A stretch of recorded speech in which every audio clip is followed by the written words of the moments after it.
Queridos amigos, me da mucho gusto saludarlos. Mi nombre es Danilo Obando. Vamos a continuar nuestro comentario sobre la carta a los Hebreos y en esta ocasión estaremos considerando del capítulo número 13 los párrafos 11 y 12.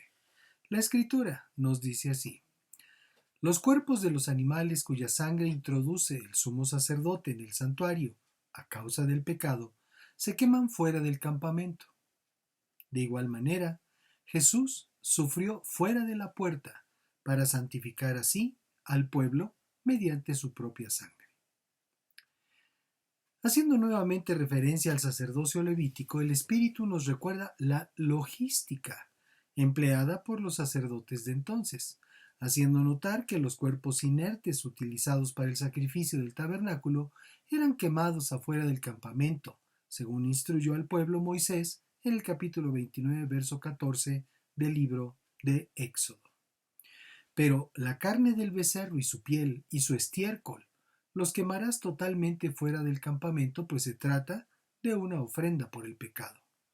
Y el verso 12 del capítulo 4 de Levítico señala algo semejante, es decir, todo el resto del novillo lo llevará a algún lugar limpio fuera del campamento, donde se echan las cenizas y lo quemará al fuego sobre la leña, lo quemará donde se echan las cenizas.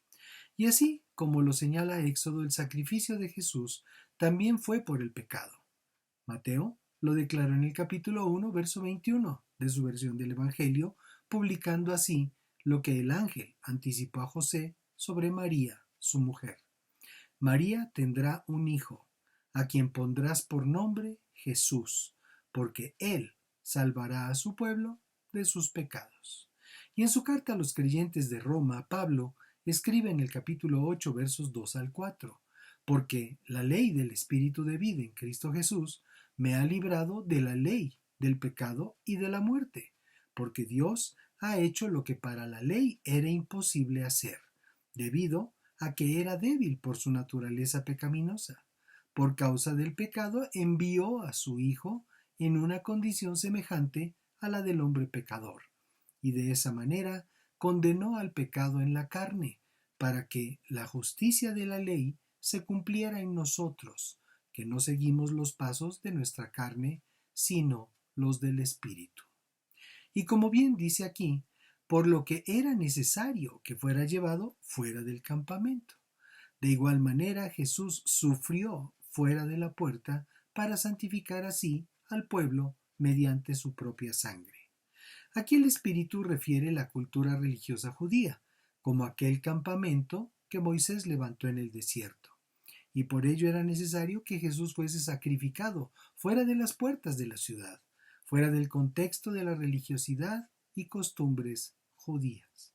Se llamaba y se consideraba impuro todo aquello que estuviera fuera de esos ordenamientos, y en eso consiste el desafío para estos hebreos creyentes, a quienes se escribieron inicialmente estas líneas, y por supuesto a nosotros, que fuimos injertados después por la fe, porque seguir a Jesús implica salir de todo ordenamiento religioso, sea judío o aún cristiano, entrecomillado, porque Jesús jamás vino a establecer ninguna religión y siempre se manifestó en contra de aquellos que sojuzgaban al pueblo con legalismos y exigencias.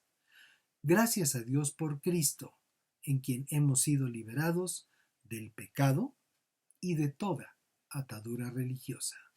Bendiciones y paz. Nos vemos en la siguiente.